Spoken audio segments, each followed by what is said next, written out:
जय माताजी। तो आज बनाया है वघारेला भात। तो पछी एना माटे भात रेडी धोईने मूकी दीधा छे। पछी तेल तपवा मूकी दईशुं। पछी तेल तपे एटले अंदर नाखशुं राई। पछी राई मस्त बरोबर फूटी जाए एटले अंदर नाखशुं जीरुं। पछी जीरुं नाखशुं एटले बंने फूटीने रेडी थाय एटले अंदर नाखशुं लीला मरचा, टामेटा, गाजर, फुलावर, लीलुं लसण आ बधुं अंदर नाखीने थोडुं तेलमां शेकवानुं रहेशे। पछी तेलमां शेकाई जाए एटले पछी उपरथी आपणे नाखशुं मसाला। तो आ बधुं वधारे नहीं 2-5 मिनिट जेवुं आपणे अंदर तेल में शेकावा देवानुं। पछी तेल में शेकाय एटले आपणे नाखशुं उपरथी मरचुं, हळदर, काळा मरीनो पेस्ट, स्वाद प्रमाणे मीठुं अने आ बधुं मस्त मिक्स करी दईशुं। पछी बधुं मस्त मिक्स थाय एटले पाछुं 2 मिनिट जेवुं शेकावा देवानुं। पछी आपणे नाखी दईशुं उपरथी धोयेला भात।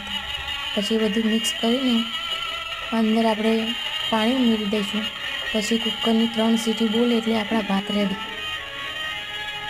आवा ज बीजा विडियो जोवा माटे चेनल ने सब्सक्राइब करजो, लाइक करवानुं भूलता नहीं। जय माताजी। तो आपणे कुकरनी 3 सीटी बोले एटले पछी आपणा भात तैयार। उपरथी कोथमीर नाखी दीधी छे। आ थई गया आपणा भात रेडी।